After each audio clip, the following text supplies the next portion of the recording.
tarde a todos. Gostaria de agradecer enormemente os nossos panelistas por terem aceitado o desafio desse encontro. A mesa de hoje, agradecer nossos participantes também, né, inscritos e participantes do São Paulo Meeting.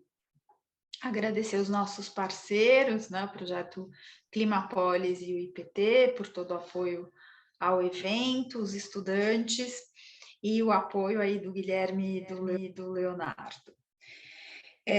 Hoje, essa mesa da tarde, então, se detém sobre a discussão da poluição do ponto de vista dos resíduos sólidos e da poluição do ar, né? E o debate, né, se estabelece, né, a partir de três pesquisadoras, né, a doutora Lia Lugon von Martins, gestora do projeto Climapolis, representando o Max Planck Institute for Meteorology, tem pós-doutorado em modelagem atmosférica em zonas urbanas, é doutora em modelagem da qualidade do ar na escala das ruas pela École Nationale des Ponts de Paris, é mestre em engenharia e processos pela Université de Lorraine, engenheira ambiental pela École des Mines em Nancy e pela Universidade Federal do Espírito Santo. A doutora Regina Maura de Miranda, que é também membro do comitê gestor do projeto Climapolis, possui graduação em Física pela Universidade Estadual de Campinas, mestrado em Geociências pela Universidade Estadual de Campinas, doutorado em Meteorologia pela USP e ainda tem pós-doutorado na área de poluição atmosférica. De 2003 a 2005 foi pesquisadora na Unicamp, em regime de pós-doutorado, também na área de poluição atmosférica. E de 2005 a 2007, pesquisadora do INPE na área de radiação atmosférica.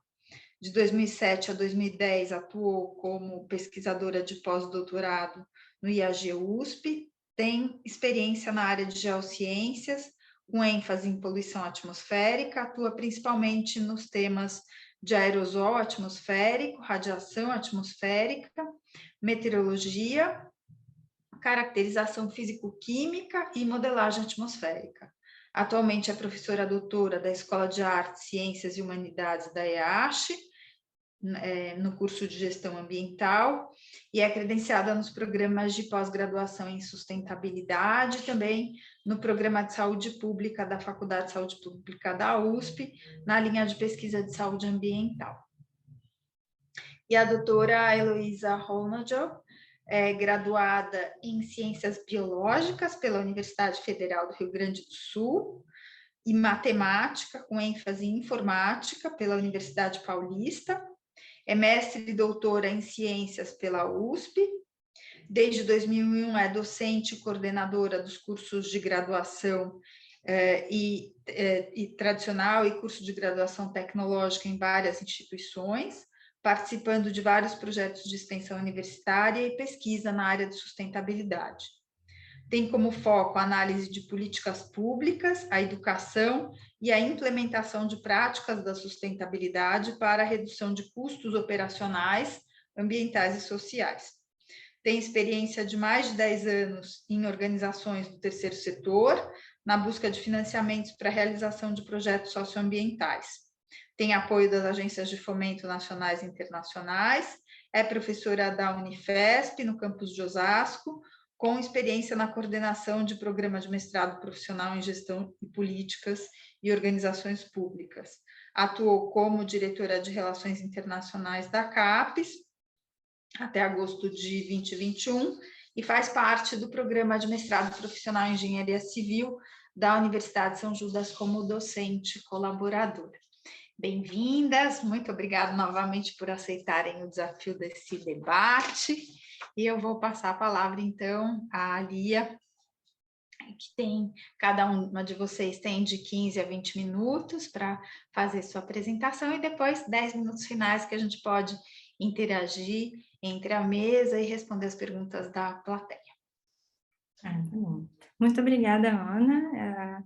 Muito obrigada, Heloísa e Regina, também, pela participação da mesa. Para mim é uma honra conversar com vocês hoje aqui no São Paulo Meeting.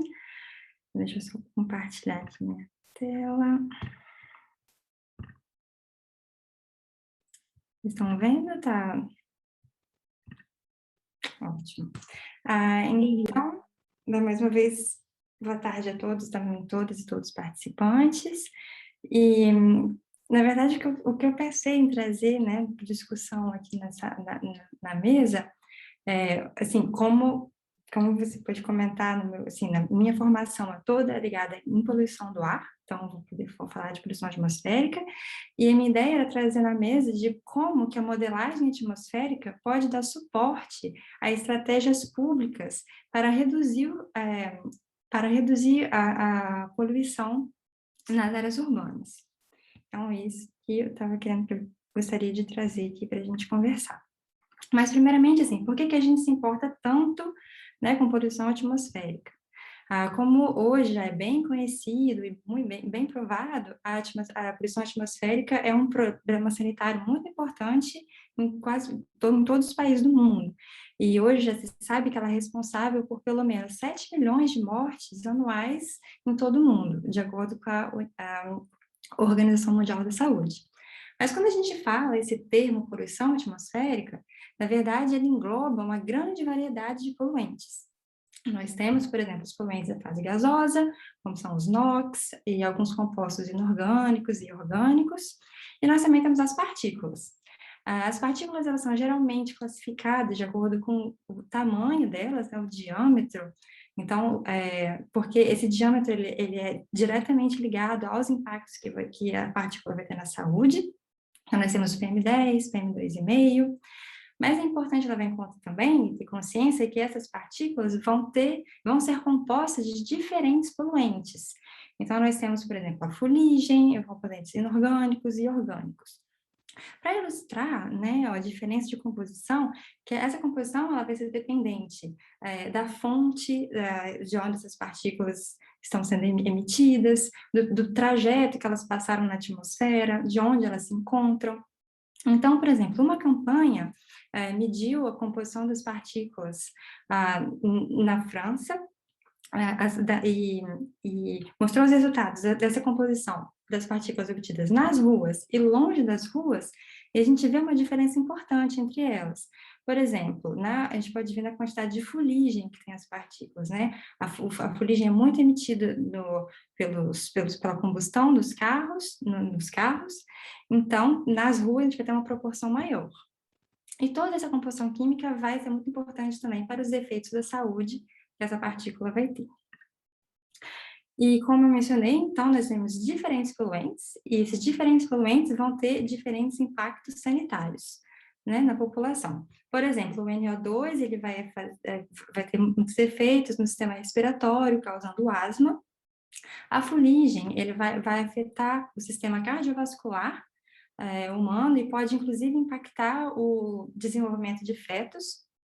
E muitos compostos orgânicos são capazes de afetar o sistema respiratório e cardiovascular e causar câncer. Principalmente em áreas urbanas, nós temos grandes concentrações desses poluentes observados, e a região onde nós temos as maiores concentrações são em proximidade às ruas, devido ao tráfego veicular. Uma pesquisa analisou o aumento da probabilidade de desenvolvermos doenças apenas por vivermos próximos às ruas, e eles observaram que, por exemplo, para a população com idade superior a 65 anos, se tem pelo menos 30% mais chances de desenvolver doenças cardiovasculares. Mas esses efeitos não são observados só na população mais idosa, mas também em crianças, onde a gente tem um aumento de pelo menos 18% de chance de desenvolver asma apenas por viver próximos às ruas. Então, é bem clara a importância de reduzir a concentração desses poluentes nas ruas, onde a população é exposta. Bom, e para isso, e hoje nós temos diversos modelos de qualidade do ar, que são muito importantes para representar, para estimar, né, a concentração desses poluentes em zonas urbanas. Nós temos uma grande diversidade de modelos, que vão trabalhar com escalas espaciais diferentes, mas, de forma geral, o ponto forte desses modelos, né, é que eles podem representar os principais fenômenos físicos e químicos que acontecem na atmosfera. E, por exemplo, se a gente analisa um modelo da escala local, esse modelo de rua, esse modelo ele vai representar as emissões do tráfego, o transporte que é feito pelo vento, o depósito dos poluentes, as interações que ocorrem entre a rua e a atmosfera, e também todas as reações químicas e de formação de partícula que vão acontecer dentro da rua. E esses modelos, eles apresentam um custo relativamente baixo, e muitos deles, inclusive, são gratuitos, né, disponíveis em sites acadêmicos.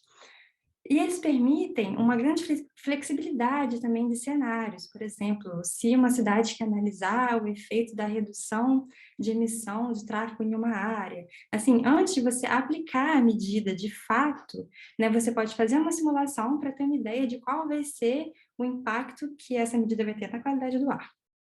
Então, os modelos de qualidade do ar são realmente uma ferramenta muito importante para dar suporte a estratégias públicas para a redução da poluição do ar em áreas urbanas. Bom, vamos falar um pouco agora, assim, um grande exemplo de zona urbana. Nós temos a área metropolitana de São Paulo, o MASP, que integra, né, a cidade de São Paulo, mais 38 cidades em torno, que inclui, né, 20 milhões de habitantes. Então, a gente tem uma grande quantidade, assim, de emissões que vão vir de residências e da vida, assim, das pessoas. Nós temos uma grande frota veicular, com 7,2 milhões de veículos, aproximadamente, uma grande quantidade de plantas industriais representativas, de aproximadamente 2.000, o que vai ser também uma grande fonte, né, de emissão de poluentes das indústrias, e uma grande área de aproximadamente 8.000 quilômetros quadrados. Então, com toda essa diversidade de fontes e grande quantidade de pessoas, não é de se espantar que a qualidade do ar seja um grande problema na região também. E a qualidade do ar, né, ela é monitorada pela CETESB em uma grande diversidade também de estações, como a gente pode ver aqui na figura, que é distribuída em toda a região metropolitana. E como eu mencionei, né, nós temos uma grande frota veicular e o tráfego vai ser uma das maiores fontes de poluição da região. Mas também é importante ter em mente que quando a gente fala tráfego veicular, ele não vai poluir da mesma forma. A gente, assim, nós temos diferentes tipos de combustíveis, diferentes tipos de tecnologia de veículos. Os veículos mais recentes vão emitir menos que os veículos antigos. Enfim, é uma classificação bem mais detalhada que a gente tem que levar em conta. Mas também, levando em conta, por exemplo, cada poluente, a gente pode ver que nós temos um grau de importância diferente de acordo com a fonte. Por exemplo, se a gente está se importando com os NOx, né, que causam asma, a gente pode ver que são principalmente os veículos a diesel, que emitem uma grande quantidade de NOx, né? E também, por exemplo, se a gente for ver nas partículas, os diesel em verde também tem uma grande contribuição e uma contribuição menor para a gasolina e etanol. Mas um aspecto importante das partículas são essa parcela em cinza, que são os aerossóis secundários. Isso quer dizer que eles não são diretamente emitidos, mas eles são formados nas ruas. Então, isso mostra o nível, assim, o aumento da dificuldade quando a gente vai lidar com a qualidade do ar, é que a gente não pode simplesmente apenas reduzir a emissão, mas a gente tem que entender como que a química funciona para a gente não favorecer a criação de partículas secundárias, né, dependendo do regime químico. E daí a importância também dos modelos que podem levar isso em conta. Então, olhando de novo, né, mais em detalhe, a região metropolitana de São Paulo, nós temos excelentes laboratórios no Brasil que já publicam e já pesquisam a qualidade do ar na região há anos. E eu vou citar apenas assim, 2 exemplos do que pode ser feito com modelagem, né? Que análise que a gente pode trazer para a cidade e que é super importante. Por exemplo, nós temos um estudo que foi publicado pela professora Tassiana e sua equipe, que analisa assim, a concentração de PM2,5 na região metropolitana de São Paulo, que foi obtida com diferentes estratégias de redução de controle de emissão na área. E um outro exemplo do artigo que quantifica o impacto das partículas na mortalidade e hospitalizações em 4 zonas metropolitanas brasileiras, incluindo a região de São Paulo. E nesse artigo a gente pode ver que eles, na verdade, eles quantificam, né, quantas mortes poderiam ser evitadas em 2015 se a gente tivesse respeitado os índices de qualidade do ar indicados pelo OMS. A gente vê que São Paulo é a cidade que apresenta o maior número de mortes de todas as áreas que foram analisadas, e aqui é muito mais do que falar de números, né? A gente está falando de vidas que poderiam ter sido salvas. Então, essa gestão, essa compreensão nessa área é realmente muito importante, porque a gente está falando de vidas de pessoas, e que pode chegar a praticamente a quase 300, de acordo com o artigo. Agora eu vou comentar de alguns estudos, os estudos que vêm sendo feitos, né, também no grupo de pesquisadores da instituição parceira do Climapolis. E, por exemplo, o pesquisador Galdívia Caldeirão, ele publicou recentemente uma simulação que foi feita com modelo de rua na região de Pinheiros, olhando principalmente os poluentes em fase gasosa, como os NOx, NO2 e NO, que causam asma, né, e ozônio. Então, a gente pode ver aqui nas figuras, de forma rápida, ele usa o modelo Munique, que é a linha vermelha, e a gente pode ver que o modelo Munique, ele consegue representar bem as observações que foram feitas na estação de Pinheiros. Então, a gente pode ver aqui, para o NOx total, a linha vermelha e a linha preta, elas estão próximas, representou bem. O NO2 também teve uma boa representação na estação. Então, a gente vê, assim, a força que tem essa ferramenta e o potencial que pode ser usado. Bom, agora eu vou falar rapidamente, né, quais são os estudos que ainda estão na fase de desenvolvimento no Laboratório Climapolis, interessados na qualidade do ar na região de São Paulo. Então, dando continuidade ao estudo que foi feito pelo Mário Caldeirão, a gente vai fazer agora, a gente está trabalhando numa simulação, tanto de poluentes gasosos, como também partículas, e olhando um domínio maior, se interessando por toda a região metropolitana de São Paulo. Então, aqui é uma representação das ruas, né, que a gente leva em consideração no nosso estudo, e para calcular as emissões, a gente usa também o modelo VEM, que calcula as emissões do tráfego, e que também foi desenvolvido na USP por instituições parceiras também, que são de alguma forma ligadas ao Climapolis, e o modelo Munique, que é um modelo que calcula a qualidade do ar mesmo na rua. Então, só para diferenciar, né, a gente tem que calcular, é diferente, emissão e concentração, a gente usa 2 modelos diferentes. E com isso, o que a gente quer fazer é estimar a exposição da população a diferentes compostos nas ruas. Então, de novo, a gente vai olhar todas as ruas da região da área metropolitana de São Paulo, e a gente está interessado em olhar tanto a distribuição de tamanho da partícula, quanto a sua composição química. Por exemplo, um estudo que foi efetuado também na França, analisou, por exemplo, a distribuição em tamanho e composição química das partículas na rua, e a gente achou que a gente tem uma porção importante de partículas que é realmente muito pequenininha, então ela realmente pode entrar muito no sistema e causar graves danos à saúde, e também ela é composta majoritariamente por compostos orgânicos, que são representados em verde. Esses compostos orgânicos têm um potencial oxidativo importante, podendo causar também sérios danos à saúde. Então, tudo isso a gente quer levar em conta e analisar para a região metropolitana de São Paulo. Outro estudo que está em andamento é para a análise da influência, né, do planejamento urbano na qualidade do ar. Então, nós temos diferentes formas, por exemplo, de determinar como que os prédios vão se organizar na cidade, isso tudo é regulamentado. Nós temos, por exemplo, a configuração vertical, horizontal vertical, aberta, semiaberta, perimetral e laminar.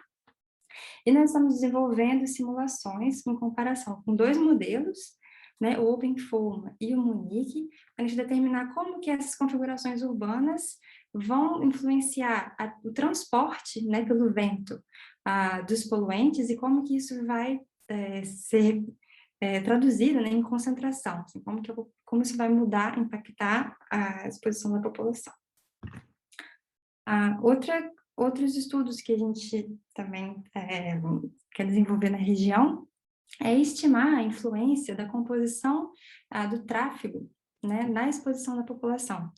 Por exemplo, um estudo que está sendo publicado mostra assim, a influência de diferentes configurações de tráfego, da composição do tráfego. Nós temos, por exemplo, favorecendo veículos diesel recentes, favorecendo veículos a gasolina recentes, ou aumentando a proporção de veículos elétricos, de como que isso vai mudar a exposição da população na área metropolitana de São Paulo. Alguns resultados que nós obtivemos anteriormente, né, de estudos que foram feitos na França, a gente tem aqui, por exemplo, a representação da porcentagem da população que é exposta a concentrações médias anuais de NO2 nos diferentes cenários que são analisados. Então, a gente pode ter uma noção de qual que vai ser a eficácia de mudar a frota de carros na cidade e como que isso vai se refletir na exposição da população. Então, isso também tem planejamento e andamento para ser feito na área de São Paulo. E outras possibilidades, né, que podem ser feitas, por exemplo, de estimar a influência de zonas de baixa emissão na exposição da população, por exemplo, isso a gente pode ter diálogos, né, com os setores públicos para determinar quais são, identificar e quais são os bairros, as regiões de rua com maiores tráfegos e analisar como se eu reduzir o tráfego em uma região, como que isso vai impactar a qualidade do ar em toda a cidade, né, quais são os seus efeitos dessas medidas. E também isso possibilita a gente fazer uma estimativa da redução dos custos, né, da saúde pública, que vai resultar nessa melhoria na qualidade do ar. Então, tudo isso pode ser feito baseado na modelagem e proporcionando um diálogo e uma participação efetiva entre a comunidade acadêmica e a gestão local das cidades. Bom, é um ponto muito importante que a gente tem em mente sempre no Climapolis, que é a importância do diálogo com a comunidade local e com os gestores. Como eu falei, assim, todas essas hipóteses, esses estudos vão ser fatores assim, que vão guiar medidas públicas, né, para o controle da população, mas que também devem ser feitas ou devem ser decididas tendo em vista quais são os problemas observados pela população. Por exemplo, uma enquete que foi realizada em Diadema perguntou à população quais são os maiores problemas que eles observam na região, e a poluição do ar foi mencionada, assim, por quase 100% dos habitantes. A gente vê que realmente é um fator que deve ser estudado, que ainda precisa de muitas melhorias, e que esse diálogo, essa participação efetiva da população é extremamente importante para a gente ter medidas efetivas e duradouras. E um exemplo também que eu gosto muito de valorizar, é da parceria, né, do projeto Climapolis com a São Judas Tadeu, a partir do Lab Itaim Paulista, que busca sempre promover esse diálogo com a comunidade e essa sensibilização da importância do tema, como foi feito, por exemplo, em 2019, quando o Climapolis fez, junto com o Lab Itaim, fizeram uma visita a uma escola da Entre Rios Verdes, onde eles fizeram exposições, aulas sobre poluição do ar, sobre mudanças climáticas, e os alunos puderam montar sensores de baixo custo, instalar, analisar os dados, ficarem mais sensíveis, né, a essa problemática toda da qualidade do ar, e isso deve ser feito, deve ser encorajado para a gente procurar sempre uma pesquisa mais transformadora, assim, a gente não pode ficar isolado numa bolha e fazer artigos e publicar, sendo que nem os governantes locais vão ter acesso, assim, vão se interessar, né? Essa vulgarização e também para identificar temas que muitas vezes a gente fica no laboratório, no escritório, a gente não tem nem noção, e esse diálogo é extremamente importante. Para concluir, falar que a qualidade do ar é um problema bem importante em São Paulo, mas também em diferentes zonas urbanas do mundo.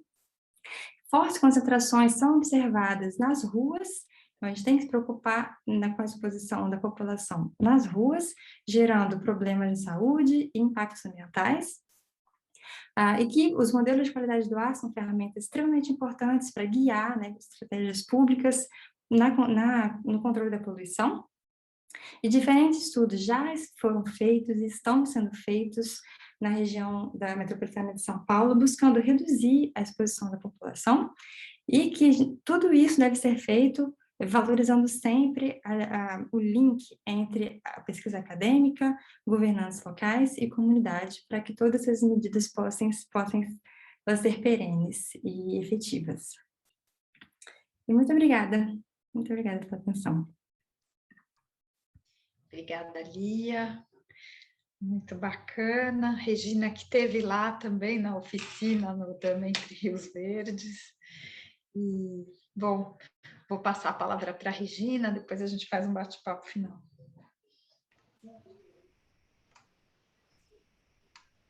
Deixa eu compartilhar a tela.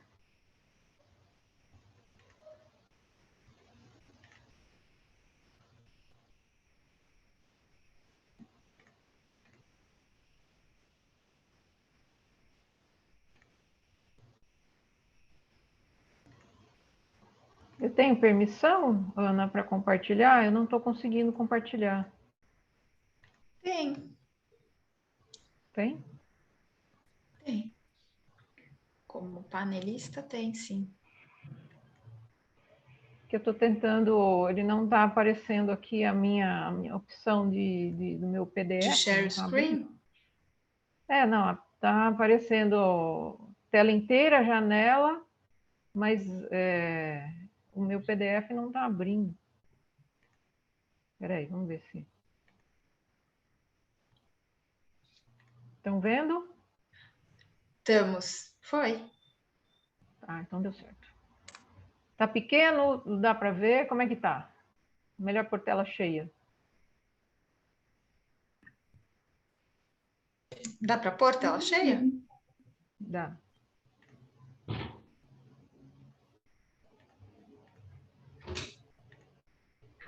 Estão vendo agora? Sim.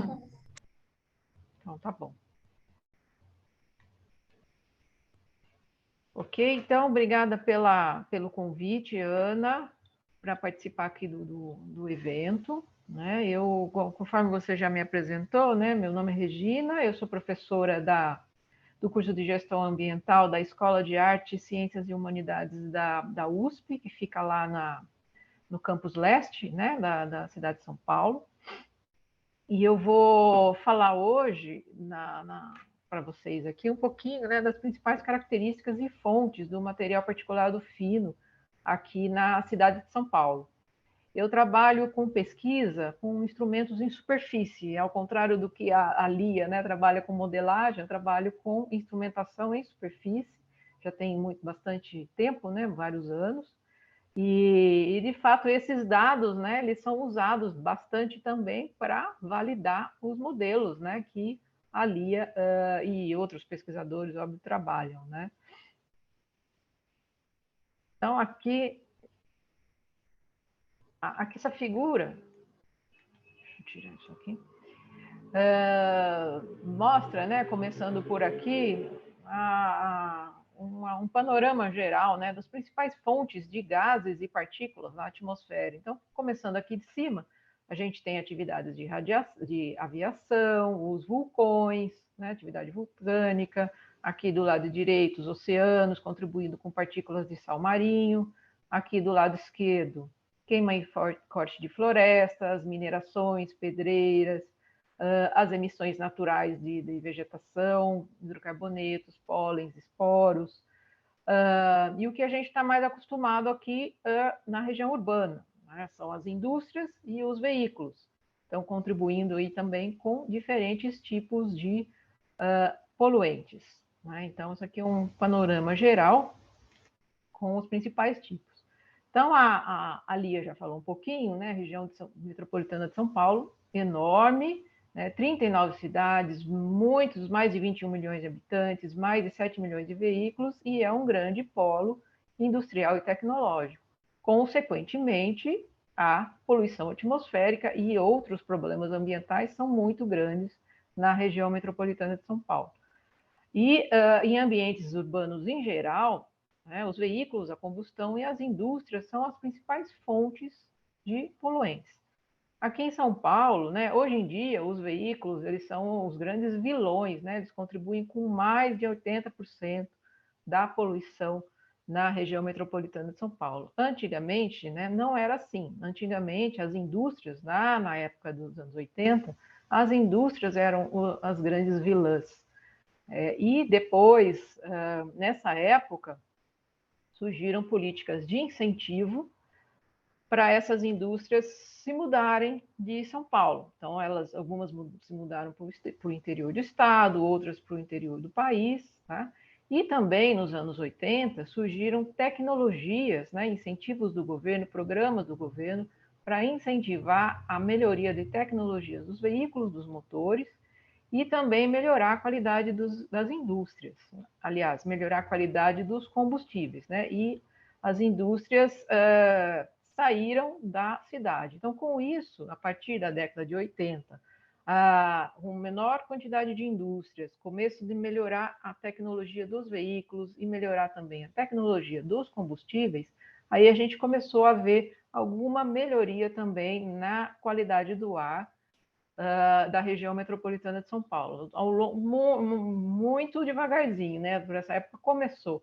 E todo mundo lembra também de Cubatão, né? Lá no Vale da Morte, Cubatão. Então, isso tudo, né? Os vários problemas que ocorreram lá em Cubatão também serviram de incentivo para essas medidas tomadas aqui para a região metropolitana de São Paulo. Então, lá, desde a década de 80, são várias políticas que vêm ocorrendo, ainda não são suficientes, né? A gente tem muitos problemas aqui em São Paulo, ainda principalmente com partículas e com ozônio, mas está caminhando devagar, tá? Então, só para dar um exemplo, essa figura, ela mostra a evolução na expansão da mancha urbana. Então, a gente vê lá atrás, aqui em azul claro, lá em 1914, era só esse manchinha azul e isso foi crescendo de forma desordenada. Então, obviamente que ia dar problema, não só em relação à poluição atmosférica, mas os vários problemas que a gente já conhece aí no nosso dia a dia com essa expansão urbana tão grande e tão desordenada que aconteceu aqui em São Paulo, né?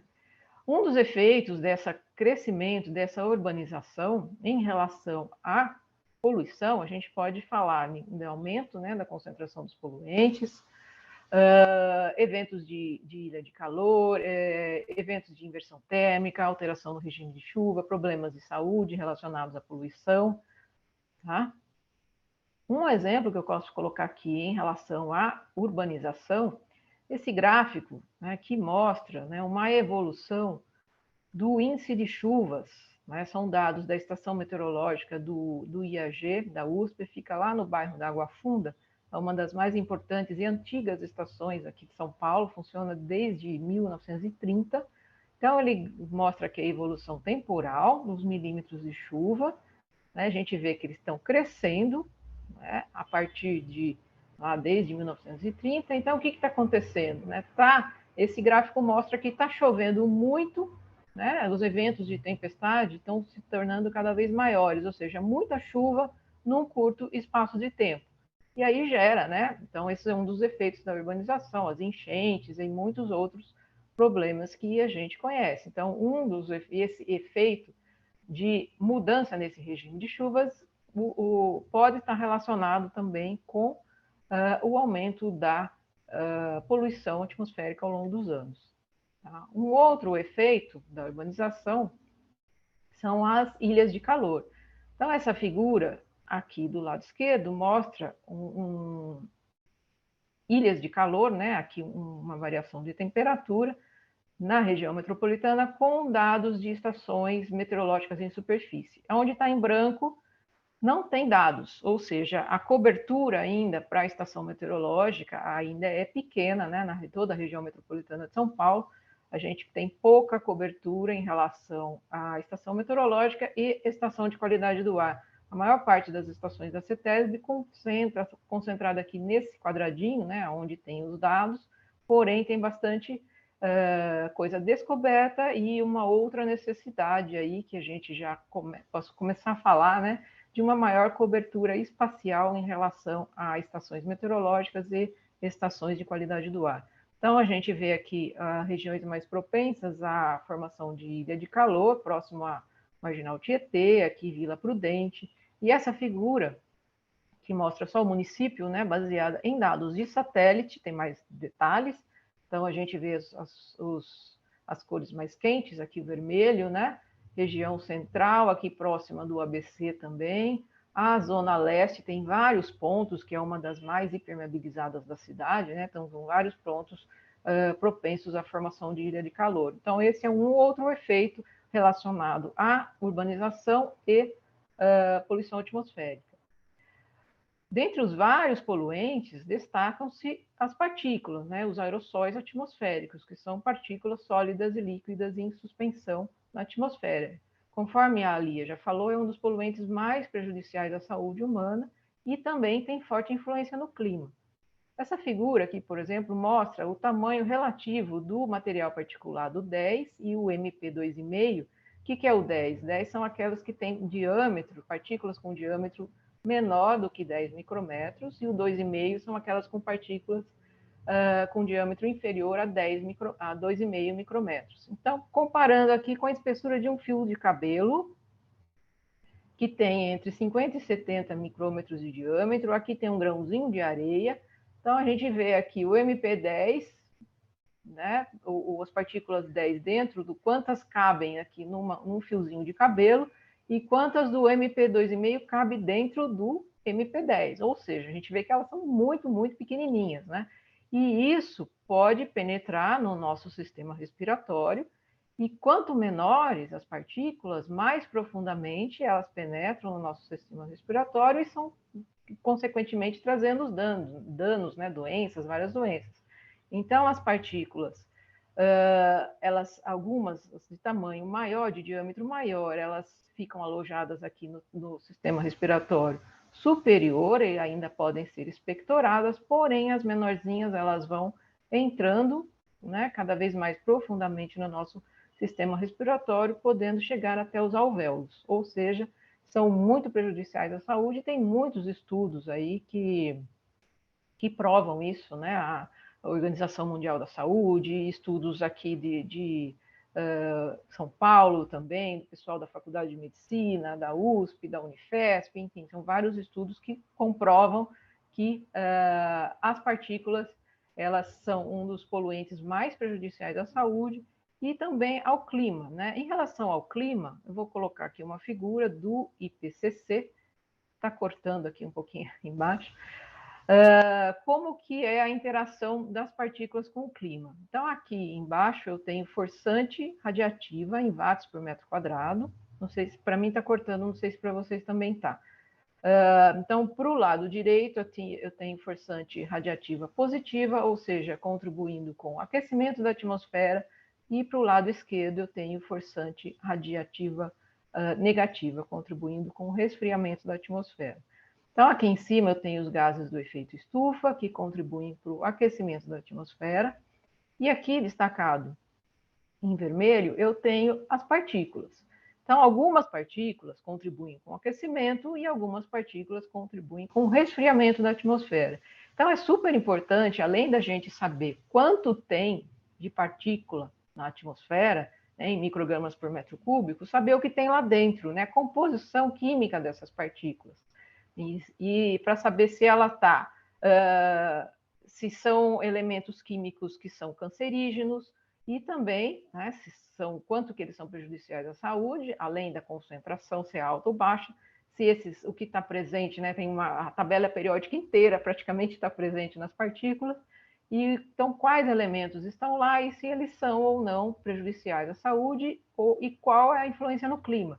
Então, por exemplo, aqui essa cinza, a barrinha para a direita, eu tenho o black carbon, que é um tipo de poluente emitido nas regiões urbanas, principalmente do diesel, né, dos veículos pesados. E aqui para o lado direito, eu tenho poeira de solo, eu tenho sulfato, eu tenho nitrato, eu tenho o carbono orgânico, que são outros tipos de partículas emitidas por outras fontes, mas elas contribuem com o resfriamento da atmosfera.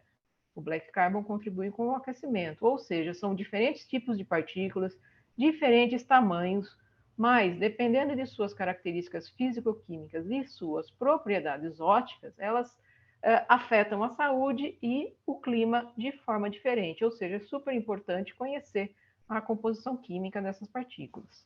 Tá?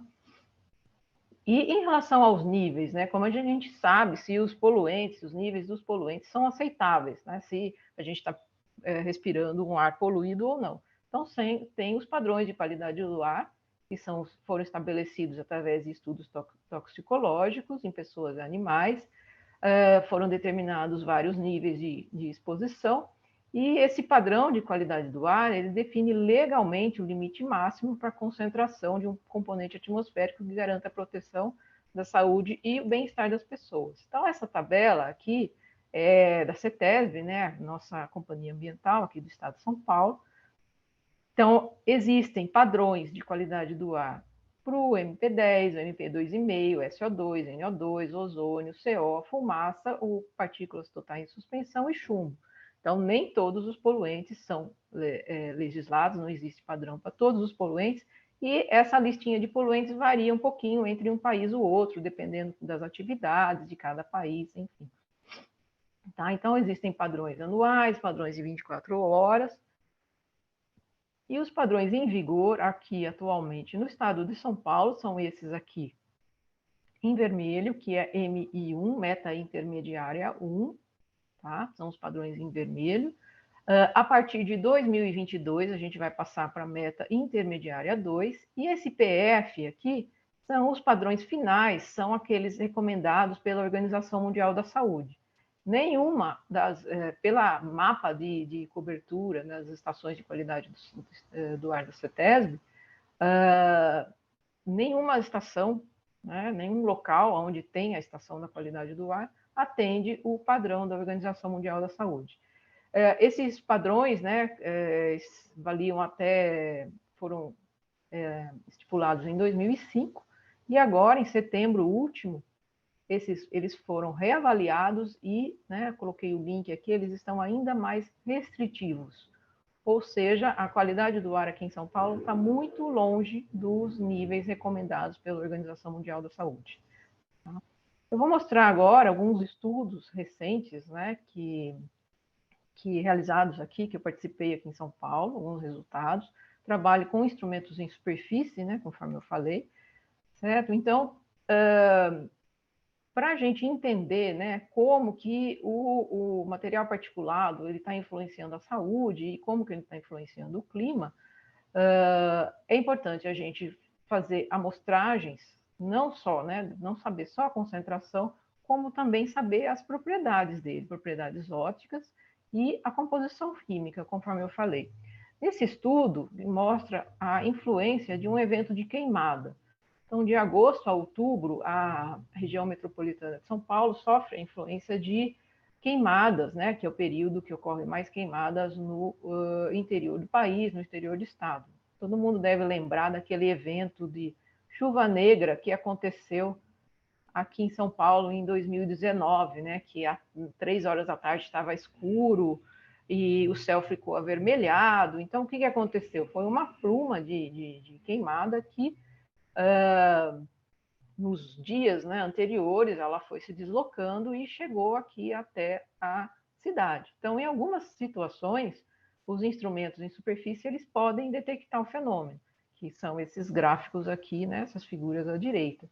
Essa imagem aqui do lado esquerdo mostra um parâmetro óptico que é chamado de profundidade óptica do aerossol. Então, ela mostra aqui em vermelhinho está a cidade de São Paulo, nessa bolinha vermelha, E quanto mais quente a cor, tá, mais partículas tem em suspensão na atmosfera. Então, nesse evento que aconteceu, no mês de setembro, a gente vê eventos de queimada no interior do país, e nesse dia, nesse evento que foi no dia 6 de setembro de 2014, a gente teve também os instrumentos em superfície detectaram, tá? Então, aqui, nessas primeiros histogramas aqui embaixo, a gente vê o aumento da concentração do material particulado fino, o material particulado grosso. A gente vê também aqui comparando com alguns parâmetros ópticos, né? Conforme a gente viu lá atrás, naqueles gráficos de barras para a esquerda e a direita, as partículas podem contribuir com o aquecimento e podem contribuir com o resfriamento. Isso aí a gente analisa através de propriedades ópticas das partículas. Então, nesses gráficos aqui em cima, quando chegou essa pluma de queimada, a gente teve várias alterações também nessas propriedades ópticas das partículas. Tá? Aqui a gente vê também a massa, né? Uma distribuição de massa. Nesse dia do evento de queimada, teve um aumento significativo visual, né? Muito fácil de enxergar, né? Quanto que aumentou essa concentração dos poluentes, né? Detectadas por instrumentos em superfície. Tá? Um outro estudo que foi realizado é identificação de fontes. Tá? Então, na USP Leste, que fica aqui essa figurinha está bem pequenininha, mas garanto para vocês que ela está aqui. Em azul a gente tem as rodovias né, de grande tráfego de veículos nos arredores. Então aqui rodovia Ayrton Senna, ida e volta, rodovia Dutra, aqui o aeroporto de Guarulhos, e aqui atrás tem algumas indústrias perto da USP Leste e uma grande área residencial. Então, é um estudo que foi feito com coletas, com um instrumento específico, né? A gente coleta o material particulado em filtros e depois leva para o laboratório para análise. Então, foi um ano de coleta desses filtros, análise química, tá? Dentro da composição química, para depois aplicar modelo estatístico para poder fazer identificação de fontes. Então, nesse período, a gente fez a coleta, fez as análises, e nessa região a gente vê que, através desse gráfico que tem aqui alguns elementos químicos, que eu falei para vocês, quase toda a tabela periódica faz parte da composição química do material particulado. Então, aqui a gente consegue identificar, através de um modelo, a composição química. Então, por exemplo, nessa região, nesse que foi medido, lá nos arredores da USP Leste, os veículos pesados têm uma forte contribuição. A gente vê aqui, né, as rodovias com intenso tráfego de caminhões. Depois tem 52%, né, depois veículos leves com 18%, ressuspensão de solo 26% e processos industriais 4%. Então, como que enxerga, né? Aqui, por exemplo, nos veículos pesados, 52%, os elementos que contribuem principalmente aqui são o fósforo, o enxofre, o vanádio, o cromo, o selênio, o black carbon, que vem principalmente do diesel, que eu falei para vocês, né? Aqui, para exemplificar, a poeira do solo, que está na cor verde, né?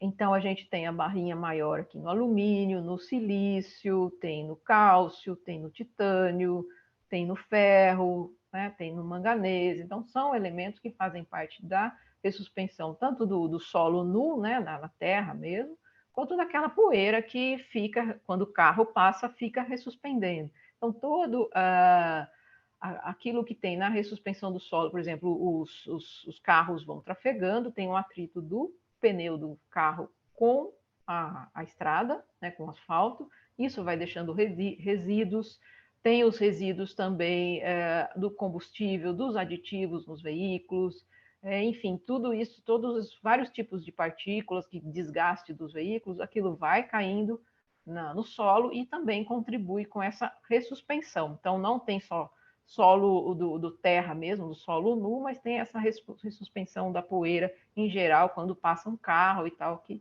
ressuspende. Então, isso tudo contribui com a poeira do solo, por isso que não tem só o alumínio, o silício, tem também outros elementos, né, nessa poeira do solo. Tem, por exemplo, o bromo, tem um pouquinho de outros, cobre, enfim, tem outros elementos que também aparecem. Tá? Regina, Então, 3 minutinhos para concluir, pode ser? Tá bom, pode ser. Então, estudar a composição química é bastante importante, tá? E isso também, né, a gente pode ver através, né, da contribuição do vento. Então, aqui no centro a gente está a IACHE, tá? E a gente vê, né, dos veículos pesados, a contribuição vindo das várias direções do vento aqui, tá? Das rodovias. O solo, principalmente aqui na direção do Parque Ecológico do Tietê, local aqui da área residencial. Tá? E um outro estudo que está em andamento, que a gente está fazendo, é o monitoramento do material particulado em escolas da região da periferia de São Paulo. Então, no âmbito de uma parceria entre o WRI, um programa Urban 95, e uma iniciativa da Fundação Bernard Van Leer. Então, esse estudo está em andamento em alguns territórios educadores, tá? Não só em relação à qualidade do ar, também com outras iniciativas, né? Outras atividades.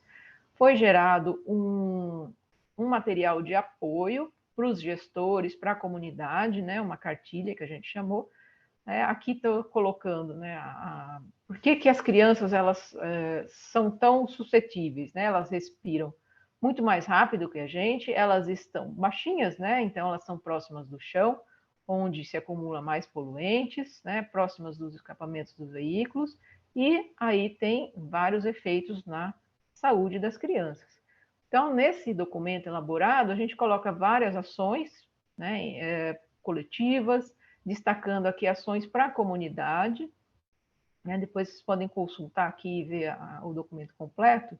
Então, conscientizar os pais, os gestores sobre o problema, flexibilizar o horário de entrada e de saída das crianças, incentivar caronas, colocar cercas vivas, definir áreas de embarque e desembarque próximas às escolas, não ficar esperando as crianças com o motor ligado, manter os locais ventilados, né? E então são outras ações, conforme coloquei, né?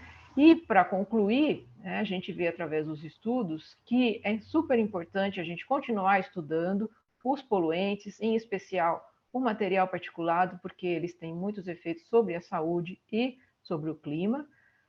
As autoridades locais, elas precisam implementar medidas para redução de emissão de poluentes, controle de tráfego, intervenções em locais públicos, né? E a necessidade, então, de políticas mais sólidas, né?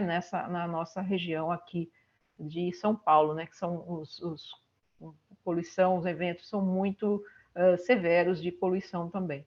Então, queria agradecer a algumas agências de fomento, tá? E agradecer a atenção de vocês. Boa tarde. Obrigada. Obrigada, Regina. Muito legal. E vou passar a palavra à Heloísa, então.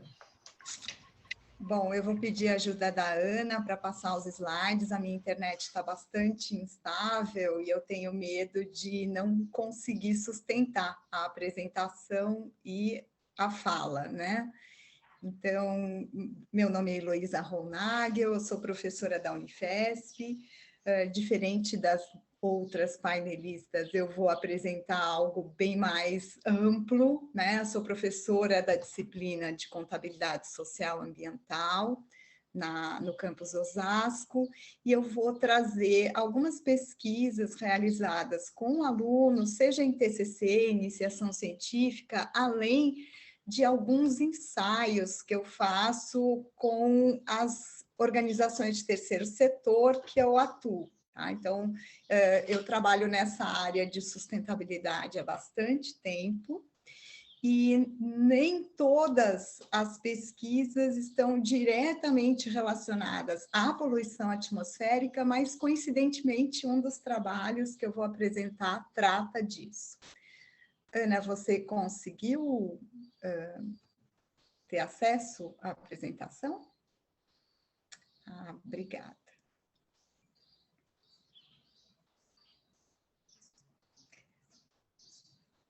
Bom, então... Bom, pode passar o segundo slide, por favor? Então, as minhas áreas de interesse são políticas públicas e gerenciamento de resíduos, principalmente dentro da ótica de pesquisa, extensão e ensino, que a gente tem na Universidade Federal de São Paulo, na Unifesp. Então, as minhas áreas de interesse passam tanto por resíduos domésticos, resíduos tóxicos, poluição atmosférica, e como já apresentado pelas duas pesquisadoras anteriores, mostra que qualquer aspecto relacionado à poluição tem impactos nos indivíduos, nos sistemas de saúde, na saúde dos ecossistemas e principalmente na economia. O Brasil tem um arcabouço legal bastante amplo e muito eficaz. Nós precisamos simplesmente implementar medidas de uma aplicação dessa legislação, de controles, sejam eles o controle social ou os controles dos órgãos de fiscalização que estão sendo gradativamente ampliados. Próximo, por favor. O primeiro caso que eu trago, então, foi apresentado num Congresso de Sustentabilidade e Habitações de Interesse Social em 2012, que tem a ver agora com a minha retomada num curso na verdade, como colaboradora, né, do mestrado profissional em Engenharia Civil, e 2 dos meus orientandos trabalham com essa parte de resíduos da construção civil e tecnologias, inovação. Então, esse trabalho tratava do uso do bagaço da cana para argamassa e construções. Por favor, próximo. Então, o problema era que a quantidade de bagaço é bastante significativa no mundo inteiro, é uma planta ubíqua, né? Ela cresce em todos os países e muitas vezes esse bagaço é usado por uma digamos, uma matriz limpa de energia para gerar, então, dentro de sistemas estruturados em indústria, digamos, a produção mais limpa. Pode passar? Entretanto, então, aqui a gente tem, né, 18% da produção no Brasil vem da biomassa de cana. Essa tabela eu copiei de um trabalho da Unicamp, que trata sobre a safra, quantidade produzida, atualizando aqueles dados, né? Hoje não são mais 140, são 180 milhões de bagaço produzido, e isso tem uma potencialidade de ser usada como o resíduo desta indústria que usa para produção de energia elétrica. Ainda sobram cinzas, e essas cinzas podem ser utilizadas nesses agregados. Por favor, próximo. Então, é isso. Foi naquela época, né, em 2012, fazem quase 10 anos, pesquisas nacionais e internacionais mostravam que a capacidade de uso das cinzas da geração de energia por meio de bagaço da cana era favorecida dentro de uma ótica de redução do impacto do bagaço da cana, da produção da cana, para as habitações numa lógica de sustentabilidade. Próximo, por favor. O segundo caso também tem a ver com logística reversa, e era uma proposta metodológica apresentada num congresso internacional, né, o ISVA. Foi um trabalho bastante interessante, teórico. Por favor, o próximo. Então, a ideia era adequar os objetivos de um negócio como sendo gerar valor ao longo do tempo, com inovação e preservação ambiental. Muito antes dessa hoje, né, tão faladas práticas ESG, que são muito valorizadas nas indústrias, nas empresas, existem indicadores de mercado que favorecem, então, que isso se torne quase uma prática mais dissipada entre diversos setores. Mas, na época, estávamos discutindo ainda a logística reversa, a Política Nacional de Resíduos Sólidos, que é de 2010. Por favor, o próximo. O terceiro é com o uso de óleo combustível, um trabalho de TCC de uma aluna, aonde Osasco é uma região com é uma região de serviço, e em torno da universidade existem várias oficinas mecânicas de pequeno porte, e uma das tarefas era avaliar o descarte desse óleo após a troca, óleo motor. Por favor, o próximo, Ana.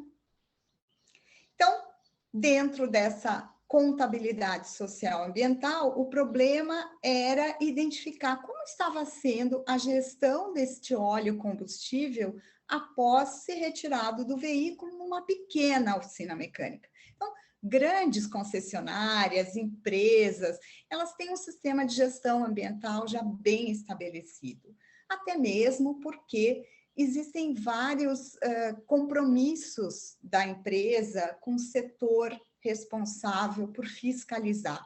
Mas em pequenas oficinas mecânicas, a prática da sustentabilidade ainda não faz parte de uma imposição, e ela normalmente é associada com custo adicional.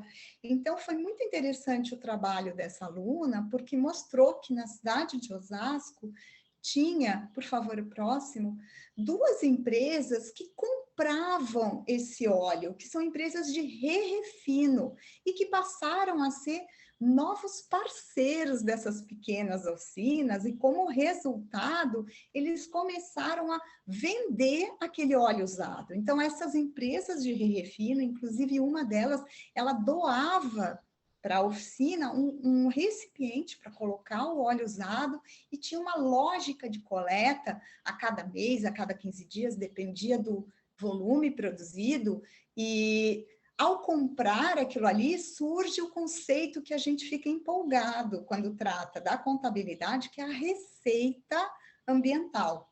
E foi interessante depois ver que ao final do ano, o dono da oficina, de mais de uma, que foram as pesquisas de campo, fizeram um churrasco com o dinheiro só da venda do óleo combustível usado, que não entrava na matriz deles de negócio antes do nosso estudo. Por favor, o próximo.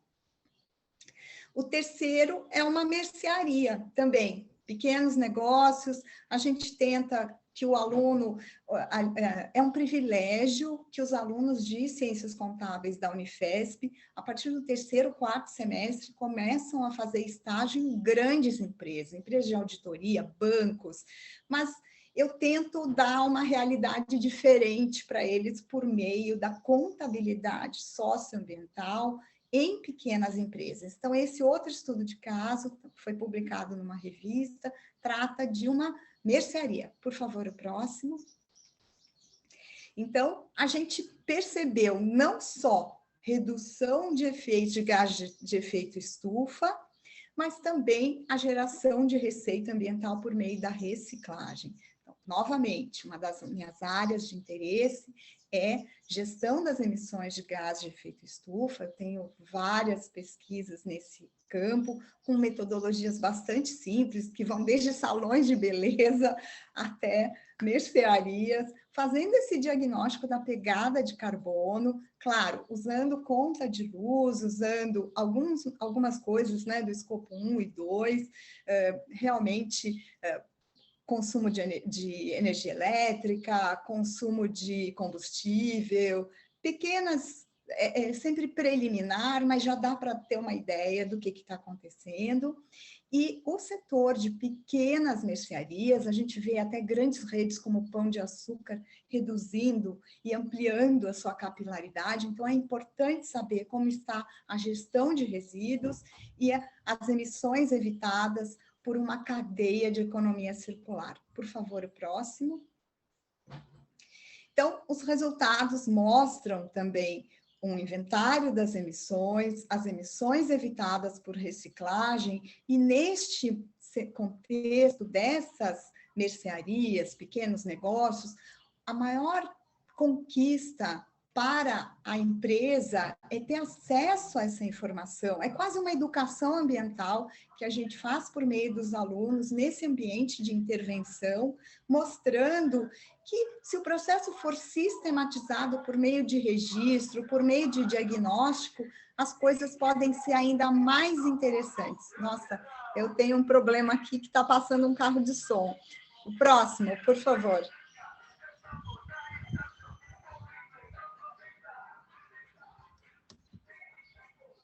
Próximo slide. Estou tentando aqui, meu mouse sumiu também. Pronto, voltou. E o último caso, então, tem a ver com as duas painelistas anteriores, que foi um inventário que eu fiz junto com o Bruno, meu aluno de iniciação científica. Depois a gente terminou o trabalho, infelizmente ainda não foi publicado, mas era a mobilidade urbana no centro de São Paulo e emissões de gás de efeito estufa pelo trânsito de ônibus. Por favor. Então, o problema aí é uma foto, né? Osasco é uma cidade bastante urbanizada, com poucas áreas verdes, à beira da da Rodovia Castelo, e com a Marginal Tietê próxima, Pinheiros também. Então, não existia naquele momento, em 2018, nenhum tipo de diagnóstico. O trabalho ele também trata de material particulado, mas eu só trouxe gás de efeito estufa, que foi o mais interessante, que o Bruno, por favor, então fez uma pesquisa de campo, contando o número de carros e ônibus transitando em 5 avenidas principais, em diferentes horários do dia, para a gente fazer, então, essa pegada de carbono dentro da cidade de Osasco. E isso é muito interessante se a gente pensar em trabalhar associada com Regina, com Lia, para construir um modelo a partir desses achados. É exploratório, o meu foco é sempre GE, mas, claro, existe campo para trabalhos mais amplos, mais interessantes, porque realmente é uma necessidade que a academia, como apareceram nas duas apresentações anteriores. O nosso estudo ele tem que ter uma coisa mais ampla do que a nossa academia, né? Tem que sair dessa coisa somente da pesquisa e ir para fazer parte de decisões de políticas públicas, seja na mobilidade, seja no uso e ocupação de solo, seja na recuperação de áreas degradadas. Então, eu fico muito feliz de ter assistido as duas palestras anteriores, porque com o trabalho do Bruno eu vejo que coisa boa, que tal subir para um outro nível agora de conhecimento. Então, por favor, o último. Agradecimento e, novamente, vielen Dank, né, para todos. Como vocês têm hoje essa missão de me ajudar a construir esse conhecimento cada vez melhor e mais amplo. Obrigada. Obrigada, Heloísa.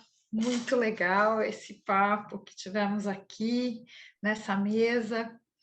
Eu vou agradecer enormemente a contribuição de vocês, vou puxar um pouquinho para a minha área, que é incrível, né? A gente fala muito em urbanismo da produção da cidade, né? Através dos agentes sociais, e eles não produzem só a cidade, eles produzem a cidade, seus efeitos no ambiente, os resíduos, também a poluição atmosférica, tudo isso faz parte da produção da cidade, né?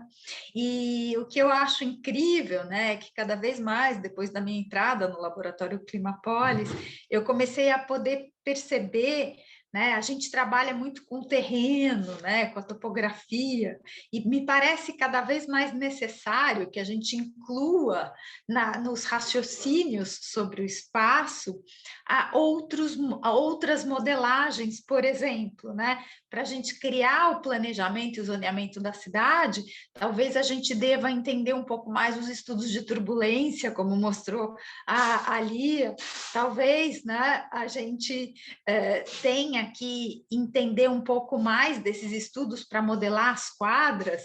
Será que esses estudos, né, esses inventários, né, que você e a Regina, a Heloísa e a Regina fazem, não podem mudar a planta de valores da cidade de São Paulo, na medida que a gente mostra que muitos bairros ricos estão fortemente atingidos por poluentes de grande periculosidade à saúde, né? Isso pode alterar a planta de valores da cidade. Então, eu acho muito instigante esse diálogo com a ciência, na medida que a gente pode também afetar fortemente a sociedade e trazer novas guias e novas diretrizes para a produção do ambiente da cidade. Então, eu saio muito contente dessa mesa e muito contente que a interação tenha sido positiva entre vocês, e espero que esse diálogo continue.